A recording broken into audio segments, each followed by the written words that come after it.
What inspired the idea was when I first originally started writing my book, I envisioned it where I get on all sorts of clientele that come in my chair, and I get to hear the most amazing stories from every individual person.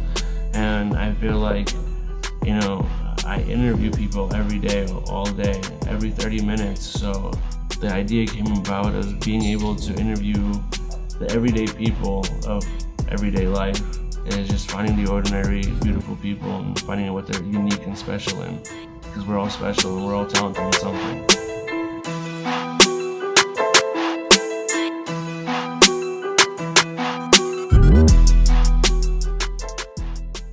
Matt, thank you for joining us at Fabulous Reality. Absolutely.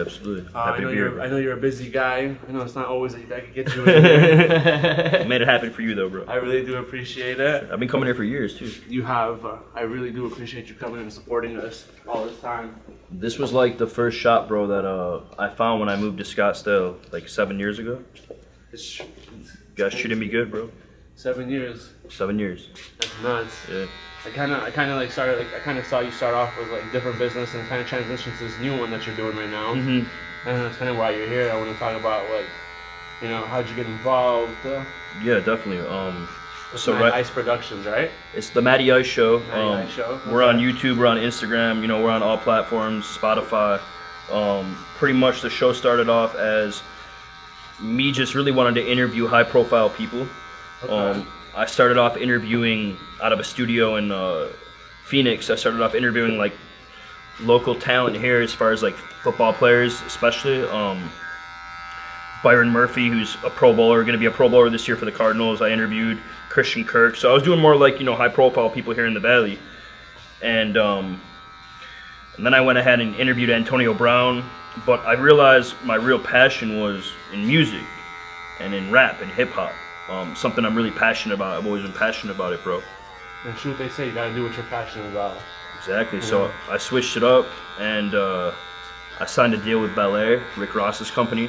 I'm super tight with Rick Ross and everybody over at MMG. He allows me to brand myself with his label, MMG, and Bel Air, obviously. I love that. And you know, we're real tight, you know, obviously. And he helps me, bro. So what I do is I interview all these independent artists. I interview big artists too, like as recently as, you know, Lil Boosie, Young Blue. We've had, you know, Little Durk's artists on there, you know, Duty Low, Fulio. A lot of big artists, you know, and that's what I'm doing right now. Well, what would you say the best part about doing what you do is? So I always tell people, just like with this video right here, sorry, bro.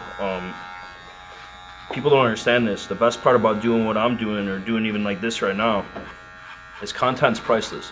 Meaning it's gonna be there forever. These videos are gonna be here forever. This content's gonna be here forever as long as it's stored in a, you know, a proper place. And I think the best part about doing this is you get to sit down with all these people and all these interesting people and people that are gonna one day be famous, and you get to see where they were at one point, and then see 15 years later to watch those videos and see where they are. And I think that's the most priceless part about doing what I'm doing. I agree. I had actually a client tell me one time, a long time ago, he goes, you know, Boris, the biggest commodity in this world is content. Yep. He goes, without content, there is no commodity. Right. Because the more viewers you have, the more eyes you have on you, the more you're viewed in a sense. Absolutely, bro. So I was like, I took it to heart, you know, I was like, you know, he makes sense, you know, because it's like you said, you do the work once, you release it, it's there. Right. You don't have to constantly do it. Right. And once you get your niche down, it's just like you're just doing like, it's like not everything's the same. Yeah, it's like it's you being you. Right. That's all it is. It's like I don't even feel like I'm working anymore. I get, you know, a lot of these artists, they pay me to come on the platform. They get studio time. They get you know, we give them a performance under the LED lights. I have an audio engineer in all my interviews. So I invite on who I want to invite on, and then, you know, there's people that reach out to me that want to interview as well, and they want to utilize my platform because they want guys like Rick Ross and big music labels like you know, to notice them because they all follow me, and it's actually happened before. Most recently I interviewed this girl from Arizona who's really blowing up right now. Her name's Samara Sin, and she did a crazy performance on my show. I put it on my page. I ran an ad on it. T.I. saw the ad, saw the performance, liked it on my page, shared it to his page, and then DM'd her, and now they're connected, you know? So like, it's big for these artists to come on the show and utilize the platform and perform, because you never know who's gonna hear it. and it also gives them something to do when they're not performing in concerts. It still gives them a way to get their craft out there and showcase their music and get a new following. Yeah, rich audience. Exactly. It's like I think what's his name said Grant Cardone. He goes, I'd rather have 1 million people than $1 million. Right. Because 1 million people, you can reach a lot more. Like, Right. you can do a lot more with 1 million people than sure. $1 million. Definitely. Because once that $1 million is gone, it's gone. Right. 1 million people, they keep showing up daily, day after day after day. Right. And that can turn into a lot more Right. than $1 million. Right. Most A lot of definitely. people don't see that and the value in that. No, most definitely, 100%, bro. So, that's what I'm doing now. I'm building it up. These artists, not only do they get the interview when they come on the show, they get a performance. So they can come, they can perform their music. It looks super dope. Our studio's in the mountains. We put the LED lights on them. It's a good time. So I know, a lot of people see your success, but I know, life isn't all success. Like, and I know we've all had hard times and stuff like that. Oh, for sure, yeah. No. How were you able to get through your hard times? With specifically this? Yeah, starting rebrand, because you just rebranded yourself. Yeah, recently. after I would say about 1.5 years ago, I rebranded. Really, when I started working with Bel Air, Rick Ross's company Bel Air, and then Ross, I did the rebrand really well. And I rebranded my logo and everything like that. I think with me, the biggest thing was consistency. I'm still a nobody. I still say I'm still a nobody in the scheme of things. But at the end of the day, consistency is what's gotten me to a place where I don't reach out for interviews. Rappers reach out to me. Hip hop artists reach out to me. They already know what it is. They already know. They've heard about me already. They know who I am. I'm known as far as in that community. They know what I do. They know what I bring to the table, and they come to me already. So I don't have to go out and get my business anymore, which is nice. And they just, they'll DM me and be like, yo, what's the interview price? What do I got to do? Da da da. And then we work from there. But to get to where that was, I had to invite a lot of people on, bro. I had to work. I had to network. I had to run a lot of ads. I had to pay a lot of people. I had to hustle in the beginning. Market. Consistency, bro. But that's all it is. Once you're, just like with this place, bro, once you opened it up, and then, after 3 years, your clients tell their clients and their clients, and then... Tell their clients. Yeah. I totally agree with you. Yeah, so it's just consistent thing, bro. Consistency is everything. Yeah, exactly. It's that's the one thing, I also don't, a lot of people kind of have the perception of, thinking just because they did it once or twice, they're experts at it. It's dude, you gotta put in 10,000 hours to even consider yourself an expert in that specific field. Right. Which I think is really crazy. I mean, bro, I've been on, I paid my dues, bro. I flew to Miami twice to interview Antonio Brown. I wanted that interview, bro. I flew to, I just did the Boozy Bash and, did all the onstage interviews there with, Lil Baby and DaBaby and Boozy. And, I'm paying my dues, bro. I'm doing a lot of work that most people don't want to do, too. I have to shake hands and meet people, and I have to pay my dues, bro. And, and that's what I'm doing right now. I'm making my face known, and I'm paying my dues. So that way, I don't have to hustle, because these bigger artists, it's still hard for me to get some of them. They don't. Ross helps me a lot. Don't get me wrong. Utilizing his name, and he follows me on Instagram, and he engages in all my posts, and he shares my stuff always, and it's real. The Ross relationship with me is super real. It's real, and that helps me, bro. I can't deny it. He's been my biggest catalyst. I would say catalyst. I like Catalyst. Yeah, he's been my biggest catalyst, I would say. Okay. I definitely look up to him too. Don't get me wrong. Would I say he's my specific role model? I wouldn't say he's my specific role model. I definitely value a lot of things that. That's to say. Yeah, I mean, as far as a role model for me, I don't even know who my role model is, to be honest with you. But I wouldn't say I wouldn't sit here and be a cupcake and be just because I fuck with Ross, Ross is the end all be all for me. No, Ross is an incredible person, and he's an incredible businessman, and a great father, and a good parent, and all that. But I do respect everything that he puts out there. Let's put it that way, for sure. Okay. So you don't have anybody that, what's the word I'm looking for, that inspired you? I mean, for sure, Ross inspired me. By far, he did. By far, what happened with me and him, and this is it's a crazy story, bro. I had a contract with Bang Energy, the energy drink company. Yeah. I was signed to them, they were paying me, whatever. And I just felt with rap, Bel Air worked out really good, because all these rappers drink Bel Air, and Ross is with it, and they market it in the scene, and I thought it would be dope to market in my podcast since I'm doing hip hop. So I DM'd Ross one night, and I'm like, Ross, look at my page, you know, his Instagram, Rich Forever, not some fake Instagram, his Instagram. Yeah. I DM'd him and I said, yo, look at my page. This is what I'm doing for Bang Energy. I want to do this for your company, Bel Air. What do we got to do? I woke up in the morning from a DM from him, and I was like, wow, this is fucking crazy. This guy has like 12 million followers. I was literally at zero at that point, like a complete zero, you know what I mean? And he wrote me back, bro, and like he's like, do this, and then we'll go from there. So I did everything he said, and he liked a couple things, but he was like very he didn't get back to me for like 3 or 4 weeks. So I already lost Bang because of what I did. Because he wanted me to post Bel Air, and like I'm not allowed to do any of that in my contract with Bang, whatever. Yeah. So Bang dropped me immediately, and then he wasn't reaching back out to me for a few weeks. Then he reached back out to me, and you're probably like, what the fuck did so I do? listen, well, no, not even that. I just realized, like, you know, a lot of people hit him, but I kept working. Then I said, I'm gonna work so hard, bro. I said, I'm gonna work harder than anybody you've ever seen, and like for real. I don't think he really understood that. I'm sure he hears it a lot, but like for real, I can sit here and say that no one pushes his product harder than me in the country right now. I'm the #1. He knows that too, and ever since that day. If you look at my Instagram, 5 out of 7 days a week, you will see something on my Instagram with Bel Air.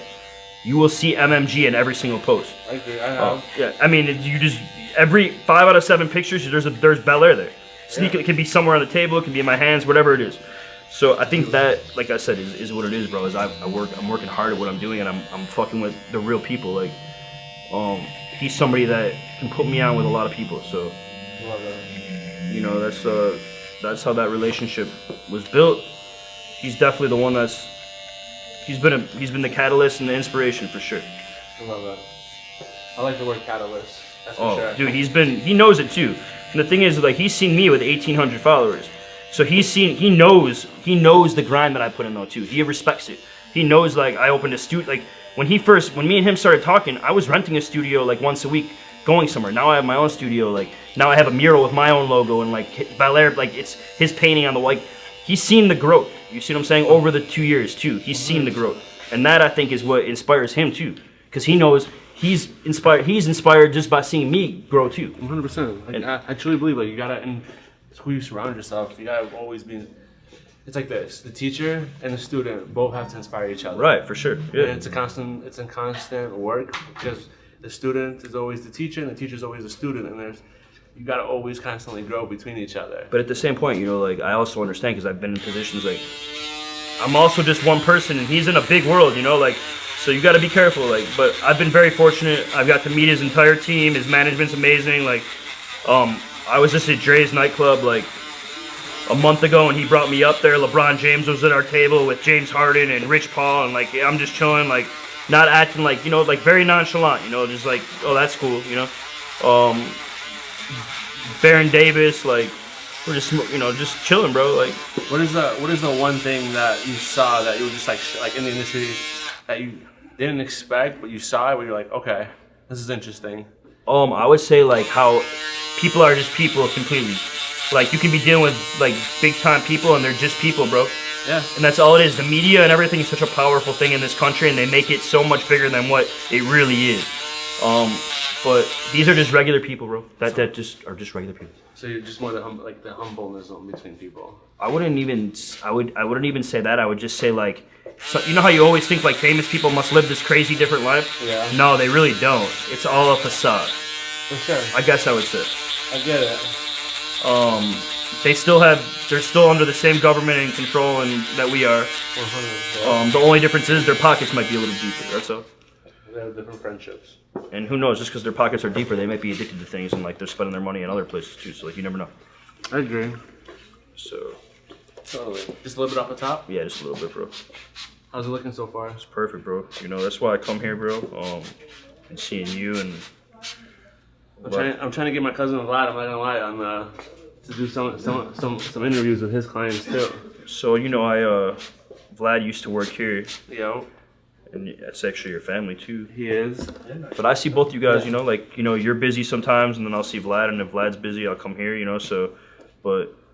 100%. You know what I mean? And that's what's I want to give Vlad the barber the shout out. You know what I mean? Why not? And that's what's dope. You know, I was talking to Vlad about, like, you know, what's dope is like you're totally a positive leader as far as like you didn't, like, you know, he went ahead and did his thing, for those of you guys that don't know, Vlad worked here for a long time, but he went ahead and did his thing because he just wanted to, you know, he wanted to be his own boss, I guess, too. You know, he has his I own respect kid. it a lot. Yeah, and you told him, bro, what can I do to help you and shit? Like, what can I do? And that, like, that right there, because I don't know how I would react to that in my own business field. Like, I don't know how I would react to that. But at the same point, it's not, you know, I don't, this is a different field because he's actually cutting hair and not, like, bringing sales. Like, he's still doing the work. You feel me? So, like, that's true. I'm in sales, so it's, like, different, bro. But, See, like, so I grew up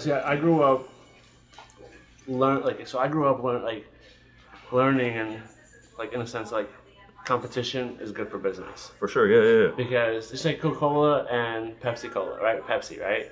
It's why is it that you always see a Coca-Cola machine and a Pepsi machine right next to each other? For sure. It's because they know that when you give people options, they're more likely sales are going to go up on both sure. sides. Because now they have the options of buying not just one, but both brands. For sure. And the thing with Vlad is he's doing more individual. You got, like, a shop here right now. I do. And I'm sure one day he'll do something, but, you know, I don't think it's affected either of your guys' bottom line, so No. that's all that matters. Well, that's kind of the one thing I've learned, and actually in any industry. This is the truth. Don't ever be scared of competition because there's enough work for everybody. For sure. You know, there isn't. The problem is that there isn't enough people for the work that's out there. So just pick up something and go do it. That's what I say. You know. Definitely. So, what do you see yourself doing 5 years from now? To be honest with you, this platform is what I want to do the rest. Like, that's it. Like, I'm locked in. I plan on having the #1 platform in the country within the next year or two for hip hop artists, music producers.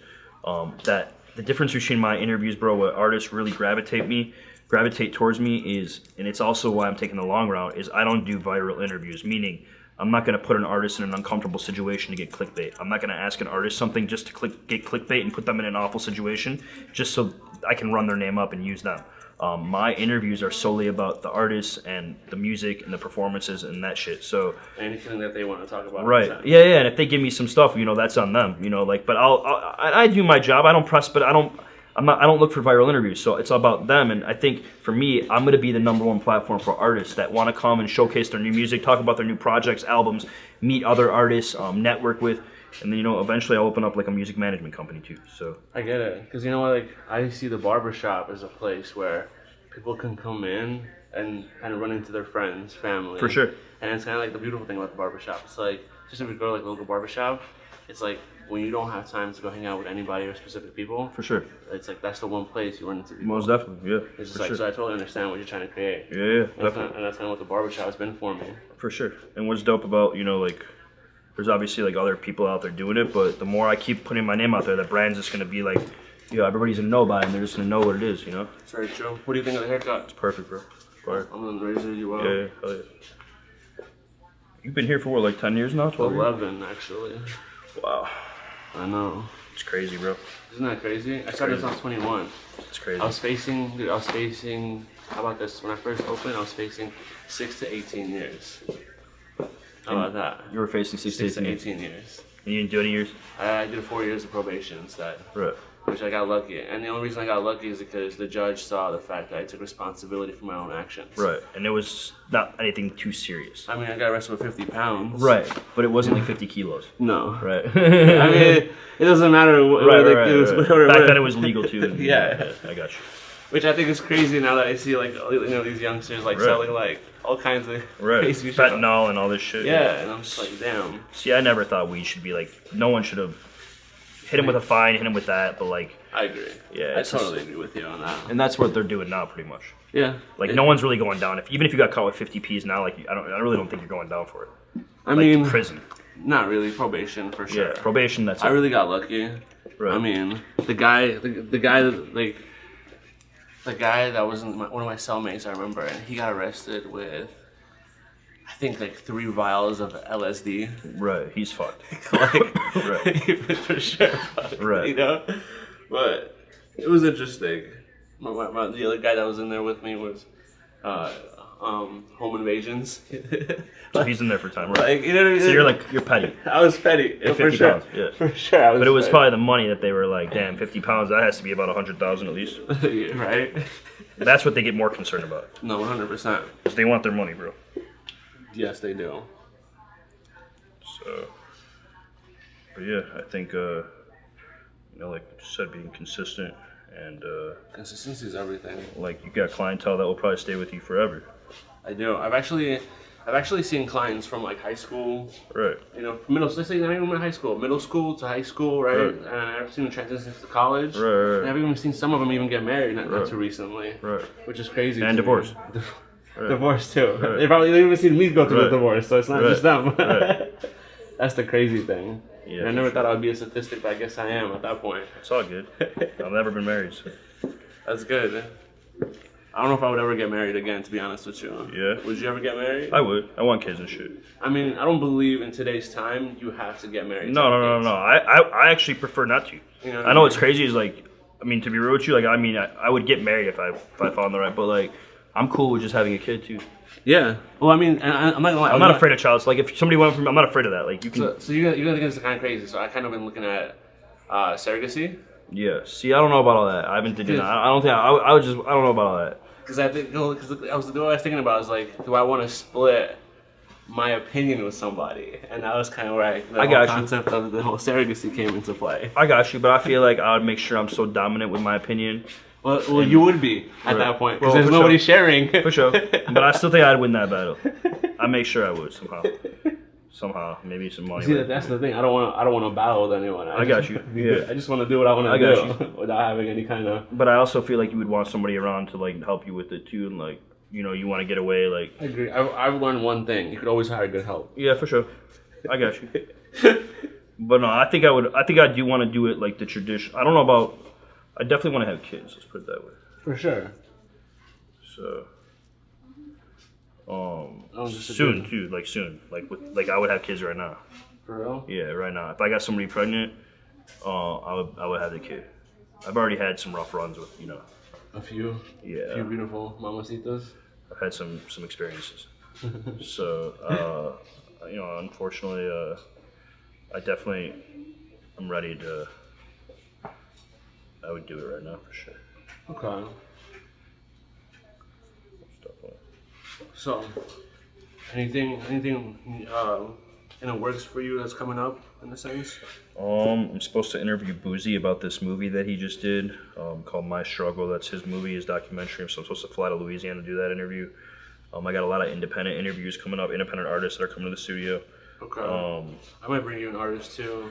We'll get Yeah. him onto your show. Yeah, for sure. So, you know, a lot of that stuff. And just continue to build a platform. You know, I'm trying to get in with these bigger artists. You know, these bigger artists, they always, if they don't get in with you genuinely, they're trying to hustle you, bro. So, like, you got to get in genuinely, bro. And it's really, this is a very unique scene and it's a hustle, bro. The whole game is a hustle. The whole music industry is a hustle. I agree. The whole industry is a hustle. And you got to create enough leverage to where you're the one that's able to be in the position of power. I agree. And I think that's, in business, I think that's just the goal forever, is you always want to leverage yourself to where you're the one that's in the position of power. True. But in a good way, not in like a greedy cocksucker way. So, What are some things you do to get your day going? so I'm up every morning at 4:30 in the morning, every fucking morning. Like there's no, that's it. I don't sleep till 8. I don't sleep till 7 or 6 or 5. I'm up at 4:30 every morning. I'm at the gym by 5 every morning. I'm out of the gym by 7, and then I get breakfast and I get coffee, and that's it, bro. But my biggest routine is getting up. I take some pre-workout, and I hit the gym, bro, super early. I like to do it at 5, you know, because between 5 and 7, everybody's fucking sleeping, and I don't need to deal with anybody. And it's my time to like surf the internet, do whatever I want to do, fucking catch up on whatever, get ready. I just like to wake up early, bro. I respect that. That's my biggest ritual. I think if people that sleep in late are missing so much of. What time do you go to bed then? That's the thing. So like I can go to bed at like 9 or 10 too. People don't understand. Like, oh man, you're like a old dude going to bed at 10. I'm like, yeah, but I also, this 10 is like really 2 or 3 for you because you were up 5 or 6 hours later than me. Yeah. So I'm going to bed at like 2 or 3 actually. That's what I tell them. Like you were up at 9. I agree. So you get what, like 6 hours about? I get like 4 or 5 or 6, bro. Like it's not. I need more I think 6 is like the perfect regimen. for sure. You know, because I don't know if I ever told you like the balance that I kind of like found, the 6 hour. You know, you show up for yourself 6 hours. That's the most important times. How do you show up for yourself? Because in order to be able to show up for yourself, you can show up properly in the other 3 categories, and that's relationships, work and sleep. Because if you don't show up for yourself, right, you're gonna try to take away from either sleep, or relationship, or work. Definitely.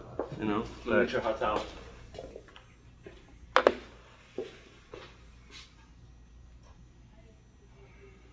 Sportsbook's opened in Arizona, bro. I know you're excited, huh? I won $2,000 on the Cardinals yesterday. Hell yeah. Yeah, I love it. You walk right in there and make your bed and leave. It was fucking crazy. Isn't that nuts? Dude, it was the best today. It's the best every day. I think it's crazy to think that like where we live right now. Right. Everything is so accessible. Right. And you can literally find anything Right. or anyone. Right. That's the crazy thing. Right. Straight up. Like it's so nuts to me. Like, Straight up. Dude, it's facts. everybody's linked in. Facts. Totally true, bro. Haircut's always super fire, bro. Love it. Fabulous cuts. Always fabulous I'm here, gonna bro. hit you with the massage really quick. For sure.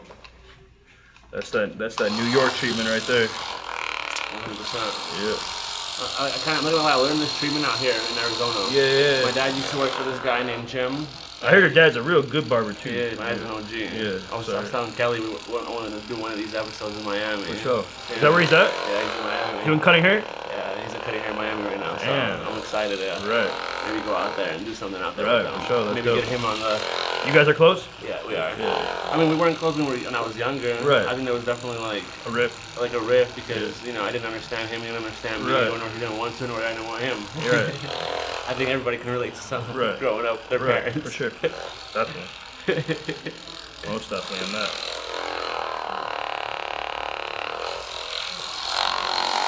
Hell yeah, bro. Appreciate you. I really appreciate you joining us here at Fabulous Reality, and hopefully that we can get you back on here one of these days again and Yeah, see but where look at you're this at. haircut. You guys see what it is? Fresh fade. 100%. Fabulous cuts, bro. It's in North Scottsdale. Where are we at? We're on Scottsdale Road and what? Thompson Peak. Scottsdale Road and Thompson Peak, right by Greyhawk.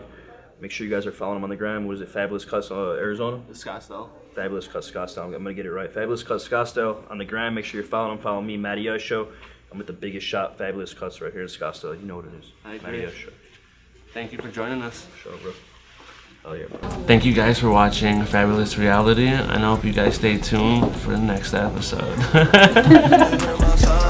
What you been about? All the time we spent apart, they got me healing now. I've been healing. Yeah, if I think about it, I just write it down. Fuck their thoughts, man, that shit'll never